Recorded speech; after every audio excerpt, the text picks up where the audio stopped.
And hello. Welcome once again to another edition of Gaffing the Truth. It's a nice little fun show with myself and my good friend Skabz the Clown. Talk about weird shit. How you doing, Skabz? Pretty good, man. Pretty good. I had a pretty fun weekend. Kind of ended up all over the place. Like Friday, I didn't really do anything, but then Saturday, I went and saw Cypress Hill, and that was that was such a fun show. I had a blast.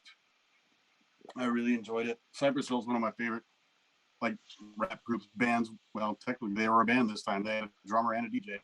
Um, Sunday, it was Joe's mom's birthday, and went to the museum, Houston Museum of Natural Science, and saw the Pompeii exhibit. And then Monday, I bought tickets a while ago, and we had a just kind of a let's go hang out at the zoo day. So Joe and I went to the zoo and got to see all the brand new exhibits that they worked on all last year. That's good. Yeah, I saw some of the pictures. It was like I saw the fact that they finally got a hippopotamus, so that's pretty cool. Actually, it's a Uh, pygmy hippopotamus. It's not Even even a full size one. That you know, thing was tiny. that's so cool. The fact is like because like that's like not gonna lie, it's actually I really dig a hippopotamus. I think they're a really cool creature. They look adorable, but they're mean as fuck. Oh yeah, And they're extremely vicious. there are actually more deaths from hippopotami than there are from sharks every year in the world. Uh, because people wander around the jungle in Africa, Mm, stray too far to the hippopotamus. So yeah. Oh yeah, hippopotamus. They're like they were just deadly. Like nobody wanted to mess with those. yeah, and And like they moved some stuff around. Like some of the stuff's in different sections. They had the Texas wetlands, which had alligators and some turtles and some of the local mammals. But yeah, yeah. the thing that got me that like just made me laugh my ass off because this is where I grew up. They had a Texas whooping crane, and I saw it, and all I could think was Weematanye.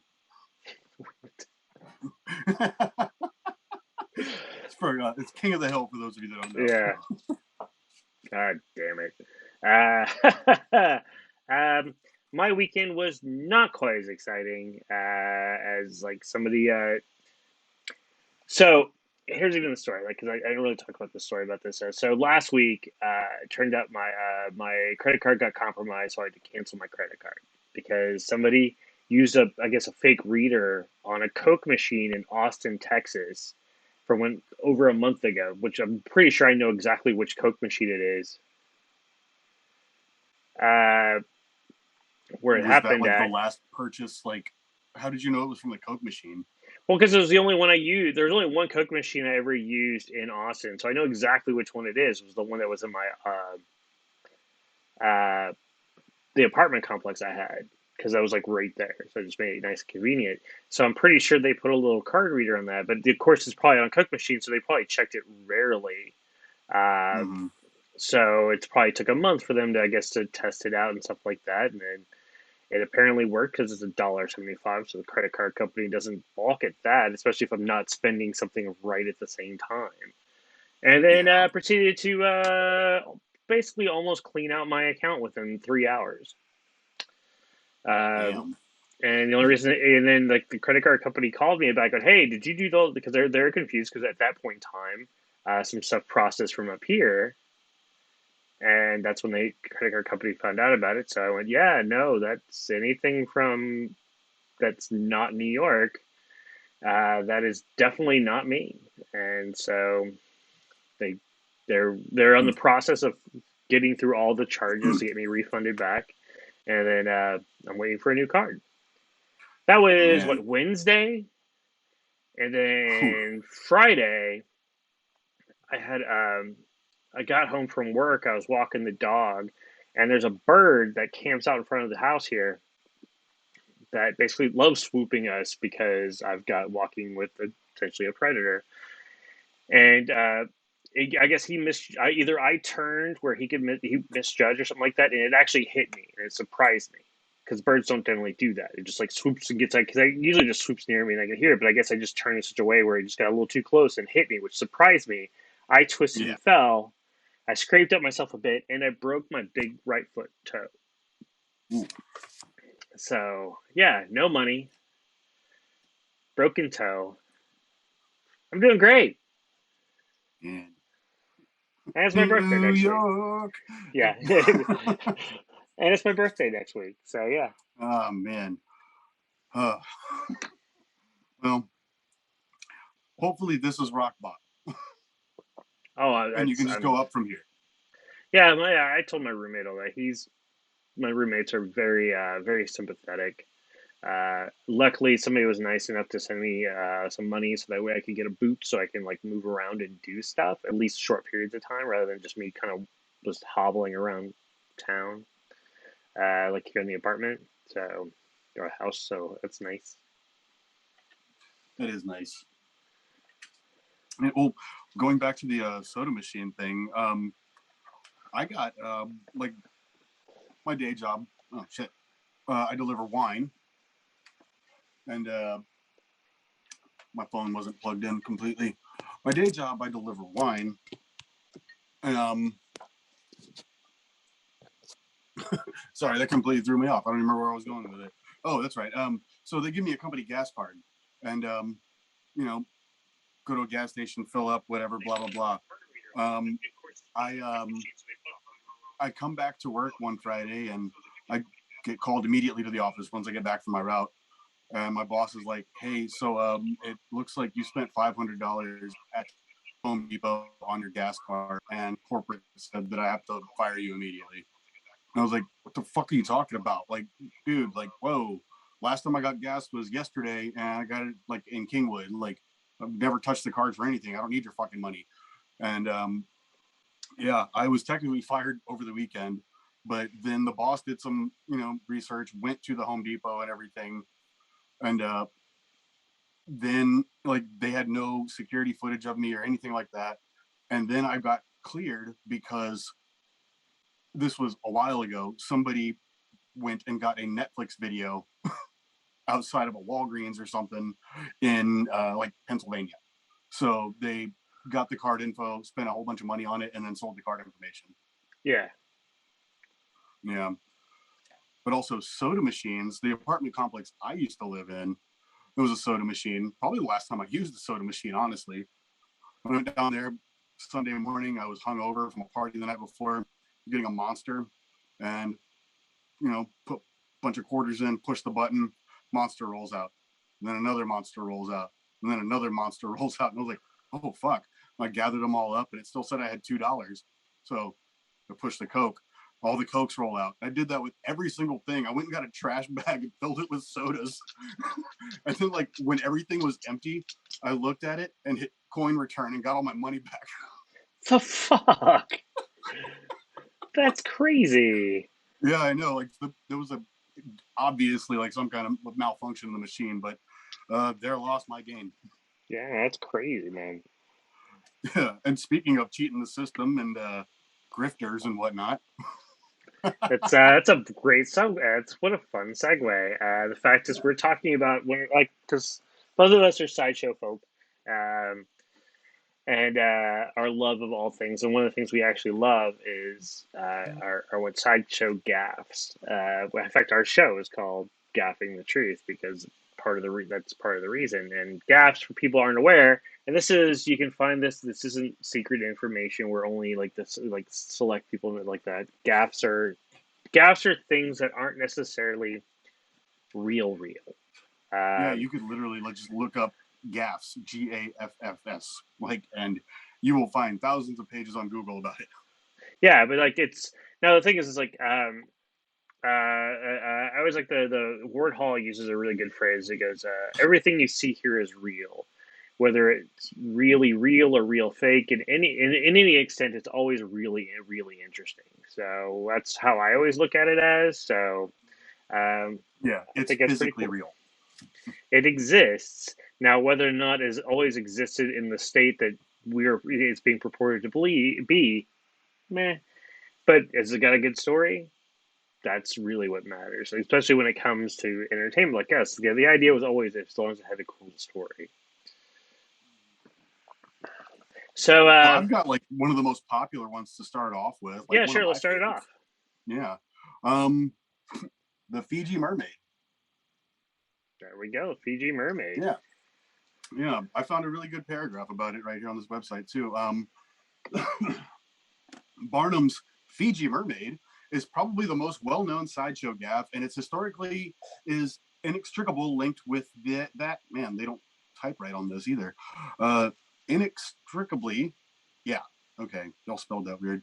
Linked with that of the American sideshow's birth itself. The mermaid was one of the first big attractions P.T. Barnum used to lure gawkers to his new American museum, a dime joint of oddities operating in mid-19th century Manhattan.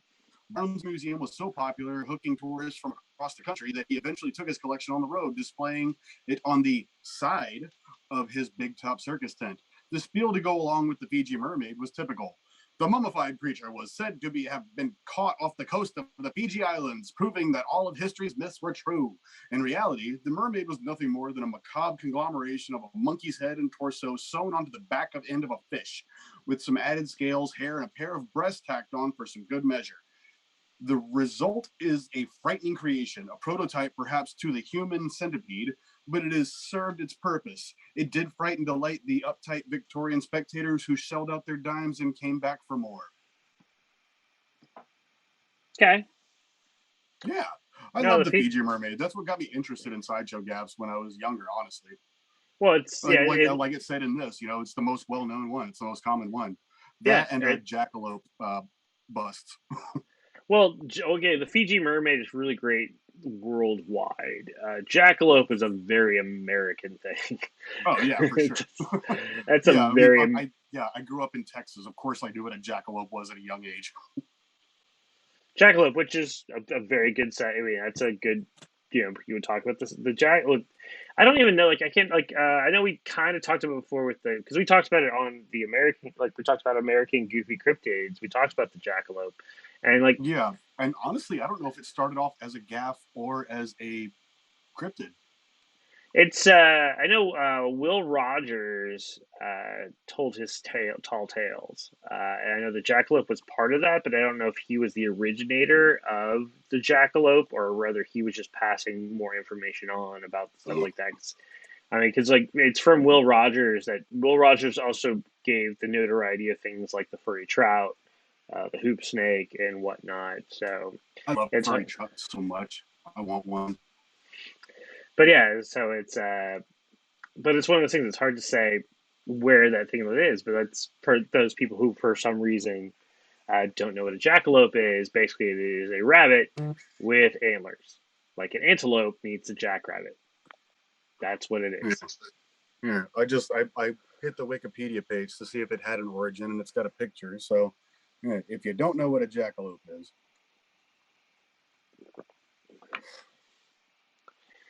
And there's a really cute little Pixar short called Bounding, which is all about the jackalope, which is also fun. oh wow, I didn't even know that. That's cool.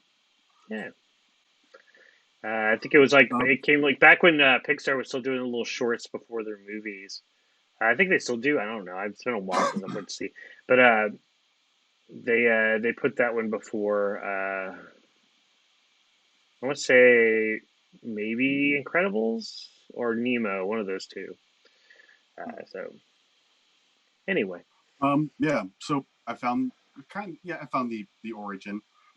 It's obviously real. This is fake. Don't even believe it. But in the 1930s, Douglas Herrick and his brother, hunters with taxidermy skills, popularized the American jackalope by grafting deer antlers onto a jackrabbit carcass and selling the combination to a local hotel in Douglas, Wyoming.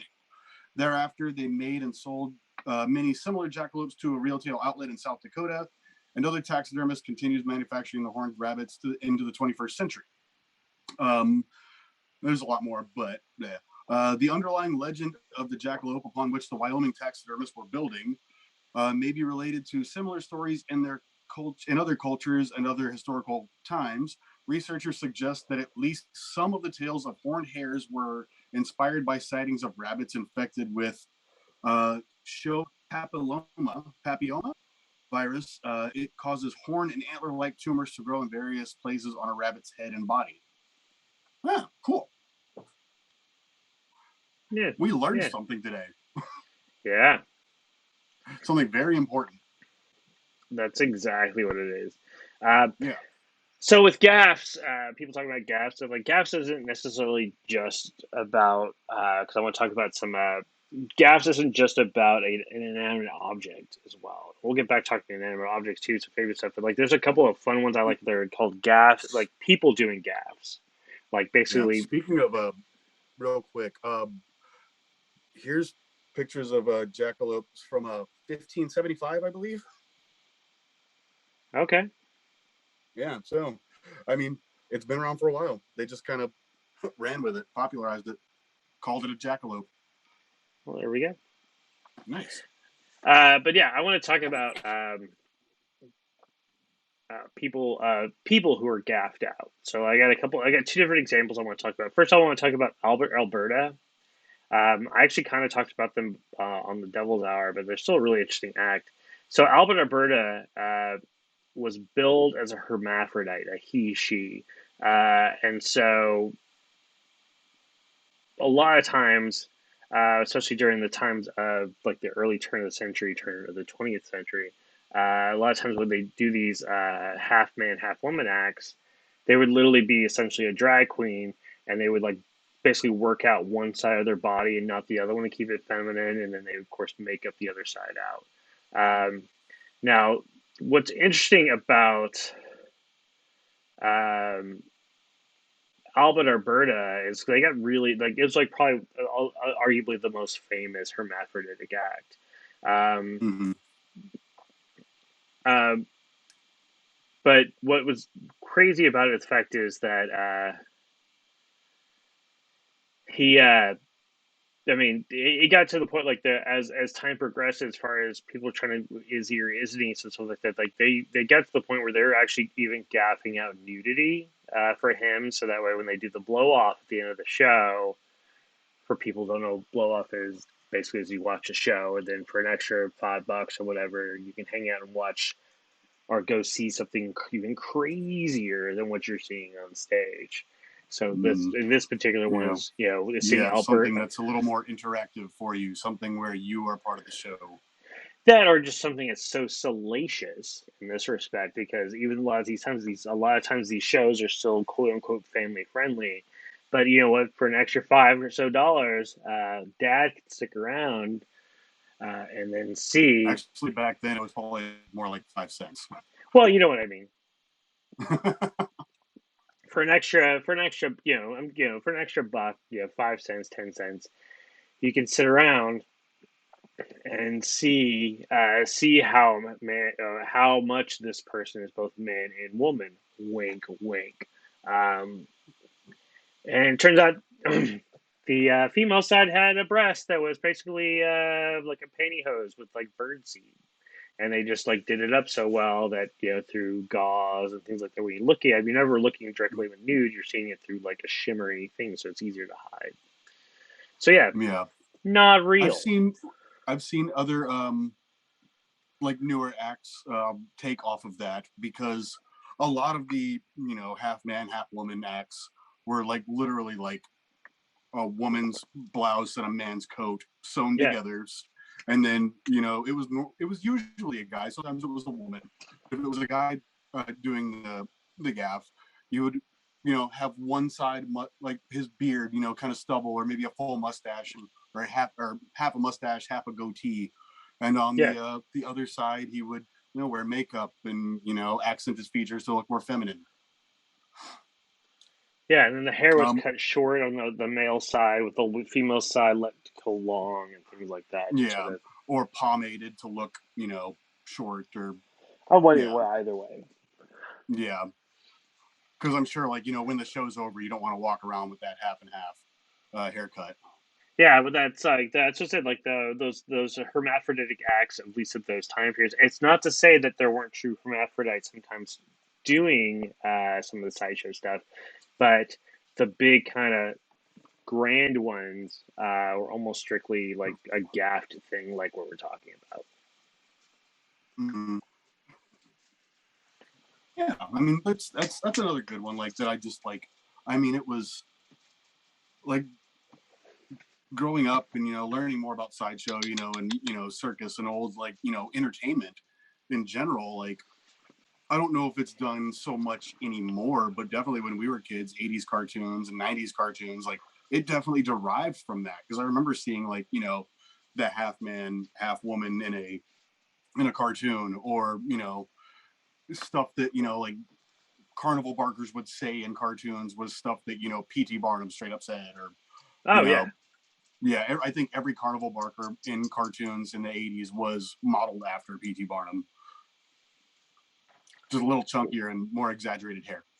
Well, that's well, at least what's weird is like Barnum was never. I mean, don't get me wrong, Barnum was a guy who wrote a bunch of stuff, and he did talk Oh, sometimes. But even I know, still, but I'm saying they made it him because you couldn't. I mean, it was either him or just a basic carnival barker.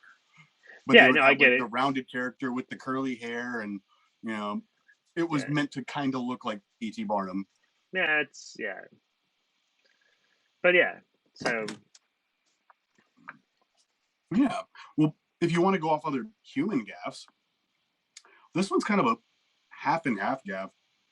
Also, this dude has a lot of names. Um, his name is Horace Riddler, also known as the Great Omi. Apparently, he was a yeah, notorious sideshow fake. yeah, Um, um, his he was head to foot tattooed zebra stripes. They were real. Um, let's see. Omi is also known as the Zebra Man. Um, accompanied his body's exhibition with a harrowing tale of being captured by savages in New Guinea and tattooed as a form of torture. When this wasn't enough, he stretched his ears, pierced his nose, filed his teeth down to points, and began wearing lipstick and nail polish. His wild story continued to evolve until his eventual death in 1969, marking over 40 years of living and profiting greatly by an outrageous lie. So, like, he was already tattooed. He was already a tattooed man, like more so tattooed than others. He actually kind of reminds me of my buddy Brenton. Like he's got full facial tattoos. He's tattooed head to toe. oh yeah, no, I know the Great Omi.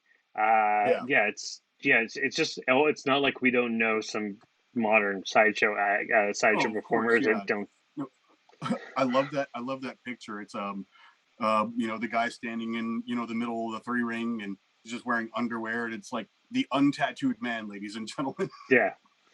Well, I mean, even to that extreme with like doing such body modification that they look more otherworldly. I mean, what we got the Lizard Man, uh, Yeah, I mean, like I've Enigma, done shows Matt with Lizard Man. Gone. I've hung out with the Enigma. There's But yeah, Matt like Gone still, as the like other I have ones. friends who are just as heavily modified as them who aren't performers. But yeah, it's just one of those things that I go. I'm pretty sure that's they all at least those three that I know of have probably looked at the Omi and gone, yeah, that guy. Especially Mhm. at least yeah, Enigma and like Yeah, I Lizard. mean, God, Uh, oh, what was his name? There was the Panther Man. God, was it just Panther Man? Um, he had like I know who you're talking about, and then yeah, there's full Panther markings tattooed. He had his teeth filed, and he basically kind of lived feral in the woods. There was a Katzen. Katzen had the surgery to have like a cat's yeah, shaped lip. Had the piercings up here to be able to put whiskers in. yeah. Last time, like I'd only talked to Katzen like on Facebook a couple of times. No, it's not even Katzen. I'm thinking of somebody else. Katzen's completely different. I'm thinking of Katzen the is other another cat. heavily tattooed female. She lives in the Austin Yeah, yeah. area. No, I'm thinking of the Uh, guy. I can't think of his name. Um, but yeah, like I but, talked to him or whoever was running his page like right before he died, and okay. they were like he still wanted to get his tail, but there wasn't a doctor who could do a tail. But yeah, it's that merging of real and like because basically it's like these are people who really did this thing. Now who they are portraying themselves to be, Hmm. who knows what they? That's where it gets weird. It's like the Great Omi. Yes, he got tattooed, but he portrayed himself to be a wild, crazy savage from the deepest, darkest wherever. When really he was a dude that grew up in I don't know. I think he grew. I think he's like from Germany or something. Um, Yeah. just wanted to get away from that rural life. I want to do that. I got one. I figured I got one more I'm going to talk about, and then we can go back to talking about like gaffs, like inanimate stuff. But I want to talk about my other favorite gaff that came around like the late 1800s, being perpetrated through until the like the 40s, 1940s. Um, so one of the famous like real acts probably ever to come around for sideshow, especially with quote unquote natural borns, are the ideas of Siamese twins. So, which of course gets perpetrated because of Chang and Eng, and then you got things like the Hilton sisters. You've got Yeah, Yvonne and Yvette MacArthur, yeah. Ronnie and Donnie, who just recently passed away, so on and so forth. Mm. Now, true Siamese twins are not that common. So sometimes people try to run Also, more the better name for them is conjoined twins because they were only called Siamese twins because of Chang and Ing. Well, I know, but the fact is, if you're putting a marquee up, you're going to say Siamese twin because people know what's going on. Yes, they are just conjoined like real life, but if you're trying to sell it on the midway, it's a Siamese twin Mm. because that sounds more exotic. That's the other reason why because even Cheng and Eng weren't from Siam. They were just happen to be Asian. They're from China, but Yeah, yeah. Siamese sounds cool. Like since Siam was just the most exotic place they could think of in Asia. Because yeah, that's what probably it like sounds. somebody's dad went there one time for for war or some shit. Like, Yeah, so Siam sounds so exotic, and so that's how it started. But yes, conjoined twins. Now sometimes they get rigged. A couple of the most famous ones are Adolf and Rudolph. yeah. Um, what was interesting with that one, the fact is that Rudolph was actually born with kind of smaller legs that didn't work really, really well, and so they fashioned a rig for them to work where Adolf would hang off of Rudolph and look like they were conjoined twins. Uh, so it looked legit until it got to a certain age or somebody saw them separated out someplace and so they figured out it wasn't real. But like the fact is like there are pictures of them and stuff like that which showed them that they were together and it looked legit. um, Now some of them don't work as well. Like there were actually sisters called the Milton sisters. That's how unique their names wanted to be.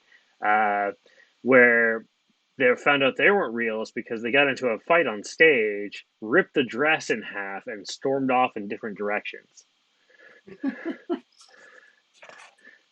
So, so yeah, the conjoined twin Siamese gaffs are also very. I mean, these are just two of the probably the more common, famous ones. But that's also uh, there's at best like three or four. Like at the height of sideshow days, which is from the late 1880s to the 1930s. Um, there were probably a good like 70 to 80 different sideshows running all across America, if not more. Out of Mm. all those, maybe seven, or like maybe six or seven legit conjoined twins, and usually it's like children because for the most part they don't live beyond childhood. So Yeah, yeah. That was a lot of different natural borns that ended up on the road. Just like yeah, I don't have long to live. I've got a deteriorating disease, and yeah, fuck it. I'm gonna make some money before I go. Why not? well, yeah, or just the fact is that they're such a burden on their families, so their family sells them off to the circus. Yeah, I wasn't sure which book I had it in, but I've got a couple of sideshow books. Actually, I turned to this right here. I mean, this is just a picture, just Chang and Ing, but I actually had something about Daisy and Violet Hilton from San Antonio. Well, yeah, they're by way of England. They're originally from England, but Mm, yeah, yeah, I know, but like, yeah, they lived and died in San Antonio for a while. they lived in San San Antonio. Antonio They actually, claims them, okay? no, I don't know. It's yeah, no. I'm actually I love the Hilton sisters. They're a very interesting story. They have a weird, fucked up story. Uh, Yeah, but just shameless plug for a homie. Like, I thought it might have been in this book right here. yeah. Shocked and amazed. That's such Yeah, I yeah. mean, I've got a handful of like different like just sideshow history books, but like I don't know, this is like always my go-to. I really want the whole collection eventually If only we knew because that's the only somebody, we one I've probably. got. Yeah, I've got the hardcover one that they sold a couple years ago. And I got one other around here too. So Yeah, yeah. James signed it for me. It says "Keep kicking." yeah, I've got. Can I reach it really easy? I think I can.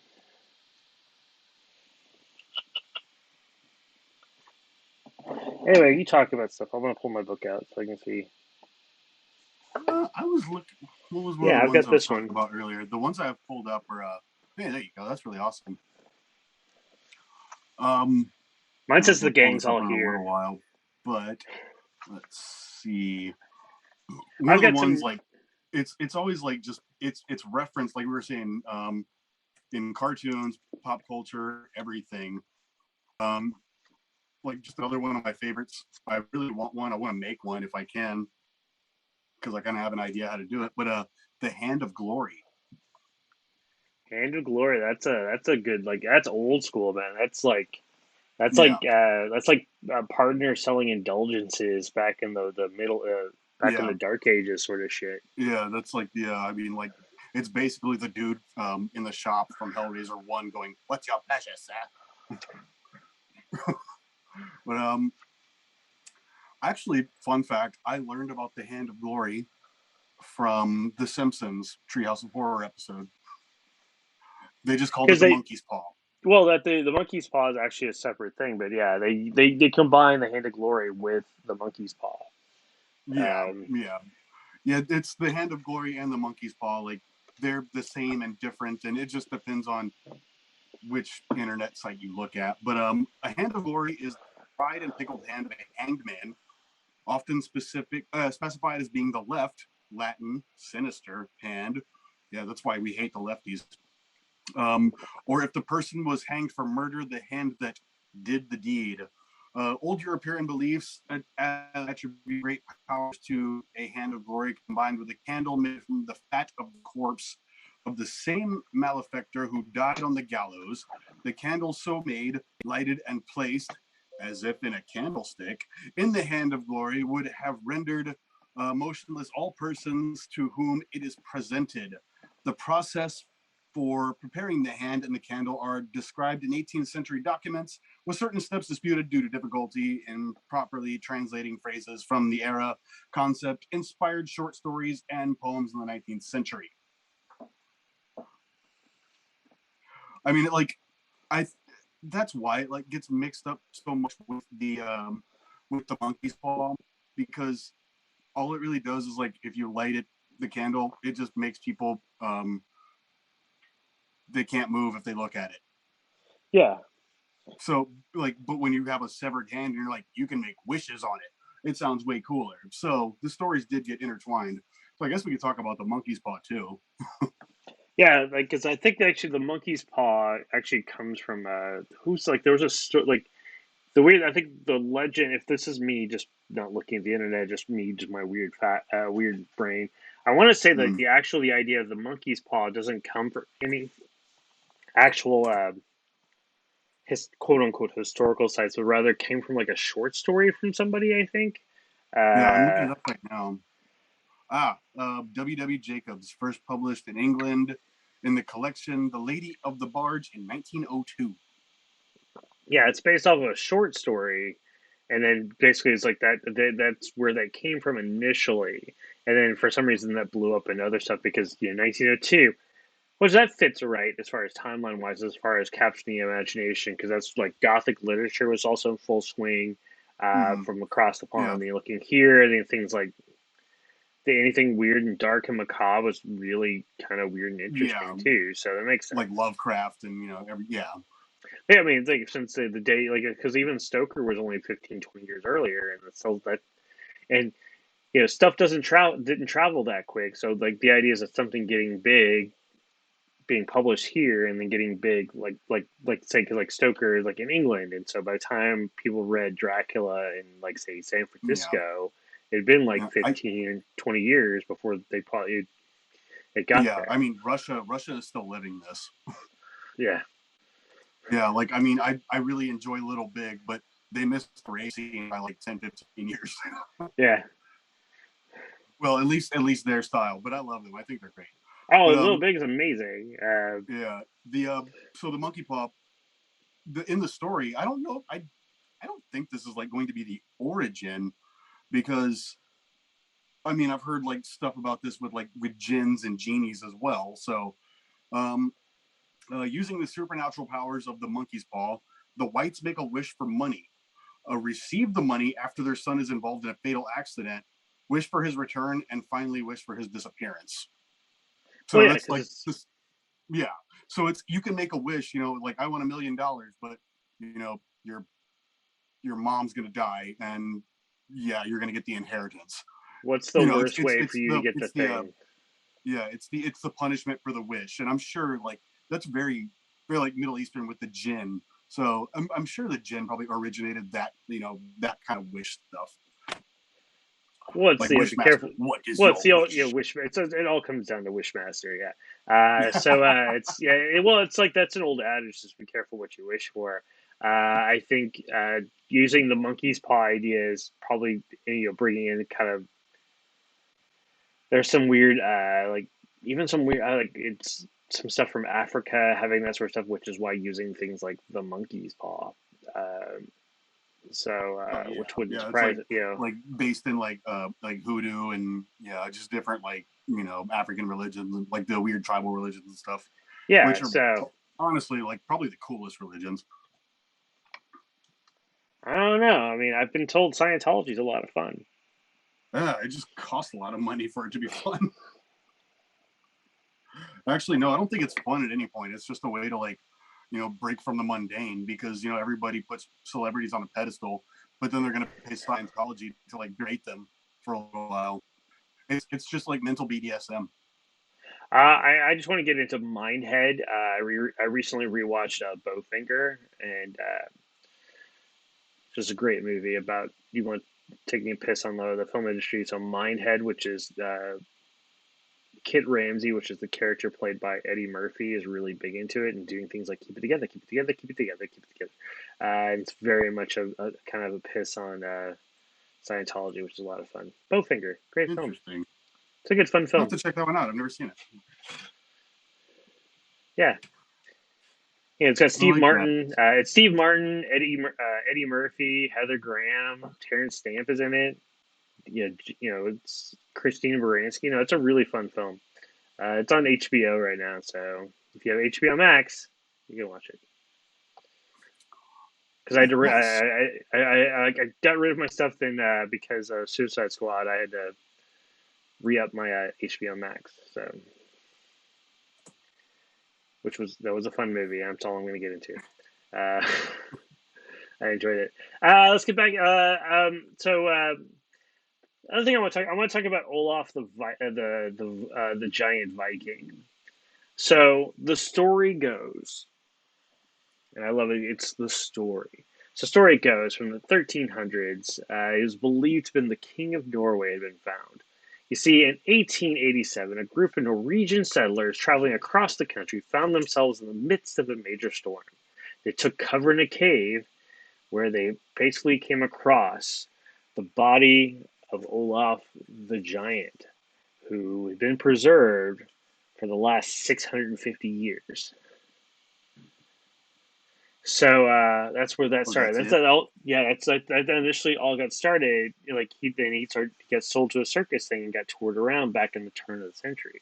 Now Olaf's biggest thing that ever happened was back in 1962 when he was part of the Seattle's World's Fair and got put on display and everything like that.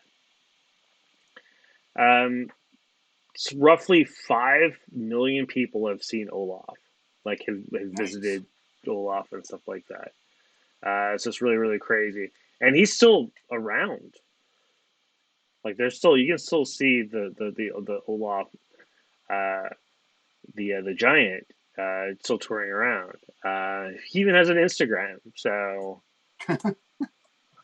that's how cool that is. So yeah, Olaf the giant, which is really interesting. I always find it interesting. Uh, I've seen pictures. Um, it looks like every other ancient Gaff being, which is Yeah, yeah. I'm like, they're some of them are done pretty well. Some of them are not. Like, um, this one here, we kind of talked about it earlier. You got any more about that that's it giant? for Olaf. Yeah. Yeah, yeah. It's just the gist of it. Unless you want to talk about like, how they got into making it, how they did it, how they proved it was fake and everything. Because Oh like well, this let's one, keep that. there was a We'll keep the whole, mystery. huh? We'll keep the Yeah, mystery no, for everybody for that one. the history behind the card of giant is insane. Like, and this was like, uh, I don't even know if it says it in the Wikipedia page, but like the Cardiff Giant was basically made out of spite. The Cardiff Giant was one of the most famous hoaxes in American history.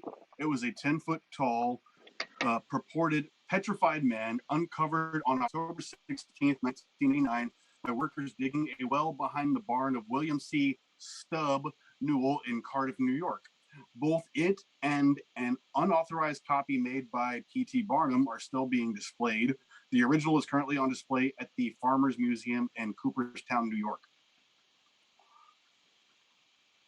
That's good. That's good to Yeah, know. so, I can go see okay, that. Yeah. here. Yeah, they actually have it in here. The giant was the creation of the New York tobacconist named George Hull. Hull, an atheist, decided to create the giant after an argument at a Methodist revival meeting about Genesis 6:4, which states that there were giants who once lived on Earth. That's yeah. It's yeah. Yeah, I mean, like he had this giant created, paid the sculptor to like paid him for his silence. They buried it on his like brother's farm, and then like later on, he was like, "Hey, y'all should dig over there to the workers," and they found it, and he was like, "Whoa, what's that?" And like people believed it was real for a while.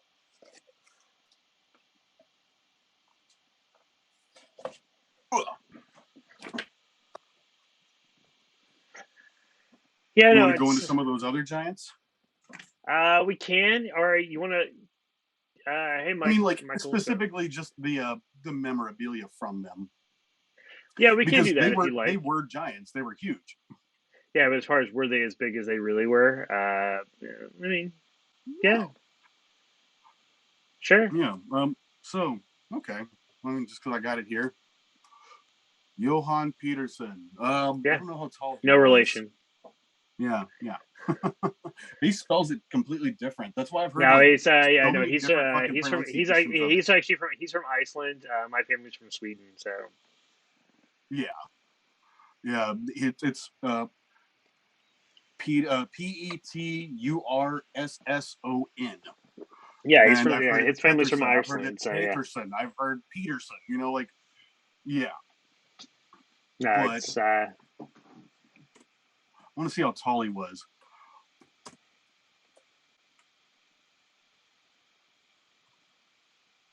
you know There we go. Johann Peterson. Anyway, so the gaffes about them. Okay, so this is like Johan Peterson is a Swedish comedian, actor, television presenter, and author. Peterson started his career in 1992 in presenting the Disney Club, which was broadcast on SVT. Though that's not the this is a same totally guy. different guy. That's not him. No, Johan Peterson. Yeah, he's from Iceland. I want to say he was like He was like seven something, or he yeah, was like seven 6 foot. eight. I think he was like 7'8". He was huge, but he was billed as a warrior and everything, like a giant Viking, and Yeah, he would wear rings. And then when you went to the Sideshow Museum, you could see one of his rings or many other giants' rings that traveled around in the different sideshows. And yeah, this is one of the rings. Just says JP on it. Is that the right way? Nope. Yeah, just says JP on it, and I can fit about 3 fingers through it. yeah. That's maybe thumb ring, maybe. See, because I actually have a Giants ring too, and this is Jack Earl. Texas Jack Earl, Mm, from turn of the century, who was 8'2", 8'2" and this was his ring. I think this one's a little bit more legit for yeah. sizing. I mean, yeah. I mean, shit. Like, I've seen like comparisons of how big fucking Andre the Giant's hands were. Like, Oh have you no, ever seen a picture of Andre the Giant holding a beer? Like, you can't see the can in his hand. Like, no, I mean, no, it's crazy. Here's an interesting fun thing. Our mutual friend Chris Christ, he handled Johan for a number of years. So yeah, Johan was part of the World of Wonders for a while, and so. mm, But no, it's pretty but yeah, that's a lot of times when it comes to sizing, whether it's like large or small, they over exaggerate what their size is because it sells better on the marquee. yeah. I think Well, okay. I mean, not necessarily a gaff. It was one of those like it was a money grab, but totally worked. PT Barnum is the reason we have like premature baby like incubators. oh no, yeah, no, it's totally Yeah, legit. so he would, like the world's tiniest babies is how they would bill it. And they would have these babies in the incubators to keep them safe. Like they would pay the parents. They're like, we're going to keep your baby as safe as possible. And he would hire the tallest nurses he could. So that made the babies look smaller. Yeah, no, but the also but a weird on the other side is that that helped extend the lives of a lot of children who probably would have died otherwise. So it's a Mm-hmm. really good thing too. So yeah, no, it's that in like a lot of ways. I mean, no, actually, most of pop culture can go back to like P.T. Barnum, the one originating whatever it is. So that's, I mean, the idea of like like merch, like true merch comes from P.T. Barnum. All sorts of different stuff. How people do tours today is based on how Barnum innovated it. So it's crazy. Mm-hmm. Oh yeah. Um, Yeah, let me. I'm gonna showcase. Let me showcase a really cool because I actually own a Gaffed item, which is really fun. Is I own Hell yeah. I like that thing this. a lot. Yeah, no. So yeah. This. Okay. No, this is not even like a thing. Like so. This thing I got, and this is a no joke on how I came across it.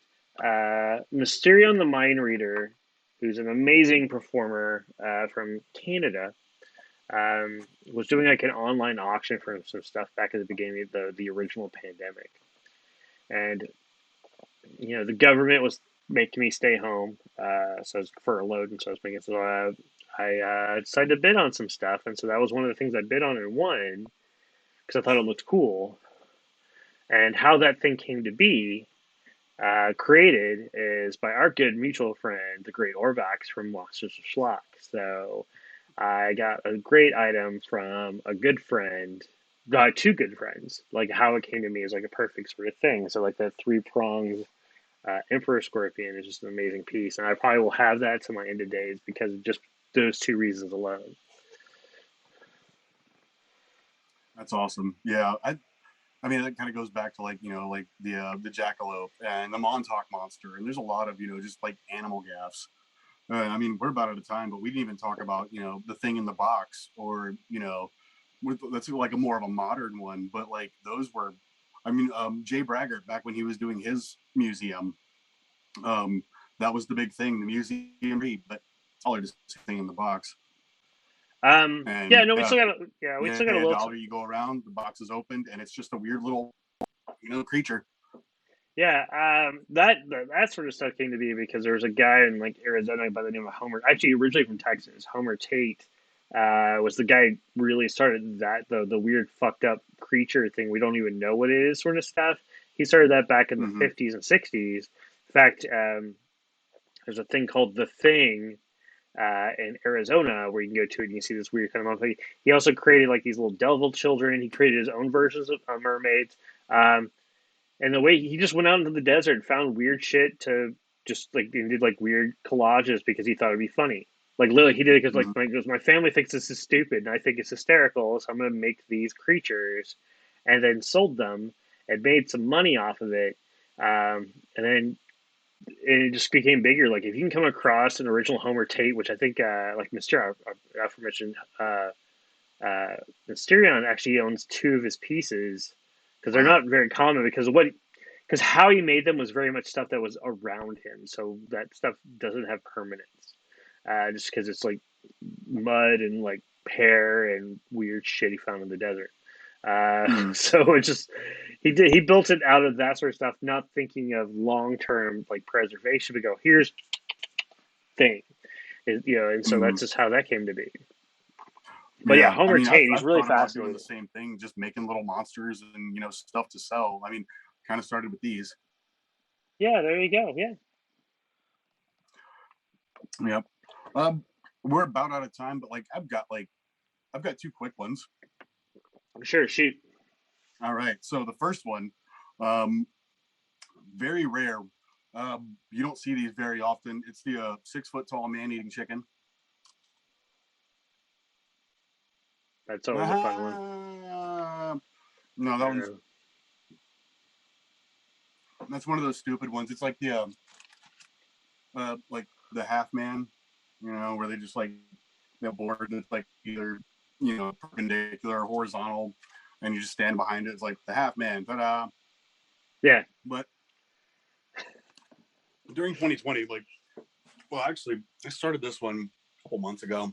I just need to go buy more candles, but I think we talked about them before. The Dybbuk box. So the Dybbuk box, the origin of it, is a wine cabinet claimed to be haunted by a Dybbuk, a concept from Jewish mythology. The box gained notoriety when it was auctioned on eBay by owner Kevin Manis, who created a story featuring Jewish Holocaust survivors and paranormal claims as part of his eBay item description. Manis's story was the inspiration for the 2012 horror film The Possession. If you watch, they're strangely popular unboxing videos. So dudes are like, I spent $1,000 on the dark web and somebody sent me something. And a lot of times it's like, a fake murderer sending them clues or something like that. But every now and then it's the new version of the Dybbuk box, which looks like this. It's a small box covered in wax. And yeah, it's sealed to keep the demon inside. This is just the new way they're done.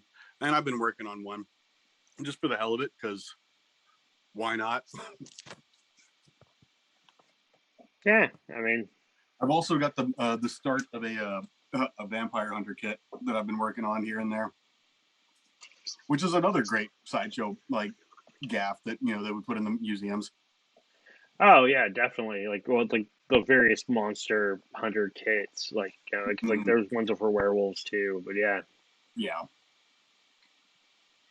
yeah. I think mine's gonna end up being just like a mix of everything. Like it's just a supernatural hunter kit. yeah. There's Yeah, gonna just be do like gun, holy water, and Bible, and stakes, and all kinds of shit. yeah, a monster hunter kit. Yeah. Yeah. No, that's very very cool. So yeah, so this is us talking about some of the sideshow stuff, and like there's some stuff we didn't get into yet, and uh like I thought about talking about the weird like creationist stuff that really got big as far as that's another fun sideshow gaffes that we can get into too that people believe are real but aren't. Uh, Oh but that's for another one. That's for another time. Uh, yeah. We didn't talk so about pickled punks. didn't talk pickle punks. We didn't talk about the Iceman that lives in Austin, Texas. Yeah. Who We I've didn't seen a talk couple of. about shrunken heads, Oh, it's or true. Yeah. So vampire hearts, or monster ah, claws, or God, there's a lot of stuff that we oh just yeah. So didn't get when to. it's so don't despair. We will revisit this once again because it's a weirdly a subject that we both are big like. Well, don't get me wrong, we love all the other stuff we talk about, but like every once in a while, like finding that one subject where both of us are super excited about talking about it Yeah. is it's also a really cool thing. So we will revisit this once again. So let's get our plugs out of the way, and then we'll get out of here, and for everybody to enjoy their day. So Scabs, do you have anything you want to plug? I thought I did, but turns out normally Creepy Hollow would be open Friday the 13th and 14th, but it's August and it's fucking hot, and the haunts are just basically, storage containers stacked on top of each other. We would have to leave the doors open for like 3 days for them to not be hot inside anymore. And then all the bugs and rats and raccoons and other rodents out in Rocher in Texas would get in there. So Yeah. I thought I had the haunted house this weekend. I don't, but I will be doing stuff with Creepy Hollow on the 14th because we're doing a photo shoot and a video shoot. We didn't do it last year, obviously, but most years we try to put out some kind of music video just to garner up some attention and get people watching. We'll use a popular song, and there's ways around it on YouTube. If you just tag the artist and everything, as long as the artist doesn't delete it, it doesn't matter. They're probably not going to see it. Yeah. No, it usually comes down to what sort of label they're on. That's what can be the assholes. It's the labels, less the artist. But no, that sounds fun. No, that sounds pretty cool. So for me, tomorrow I get another edition of the Devil's Hour. I've got Curse Mackey, who's a great industrial guy out of Austin, Texas. I have the Daughters of Reykjavik, who are this weird Islamic. It's a 9-woman hip hop group from Iceland. Nice. I know, I right? like it.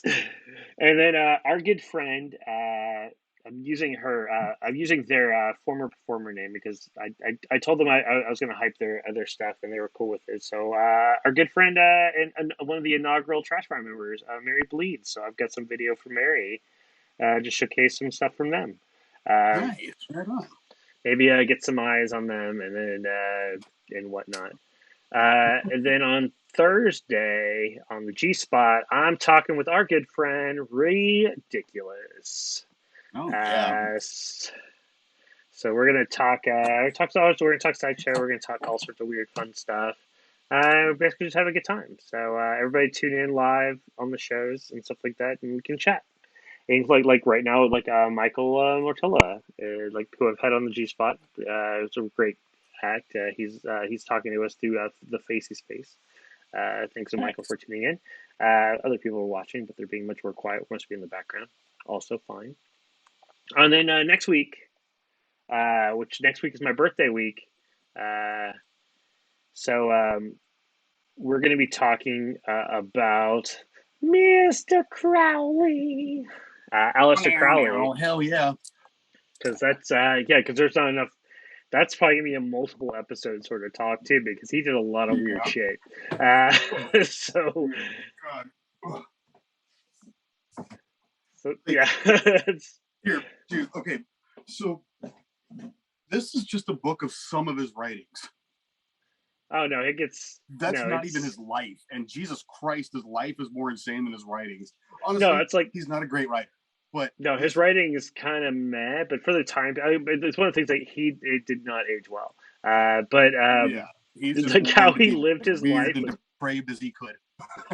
it's some crazy shit, and so a lot of cool. Yeah, So but have you ever what's thought about it? Like, as weird and crazy as he wanted to be, like, and he was just like trying to be the worst act of depravity, like, just like searching Pornhub for something random is like way worse than anything Crowley ever did. dude? No, I'm not gonna spoil it, but like where he had his honeymoon suite. Yeah, and then like the chamber lit up and Yeah, everything. that. We'll talk about that next week. That's what tune in next week, everybody, and we'll talk about that because like I'll talk about his writing too. But I think really like his life alone is crazy enough. We can just kind of talk about that. So everybody, be safe, be cool, be groovy, and as always, keep drinking, everybody. Bye.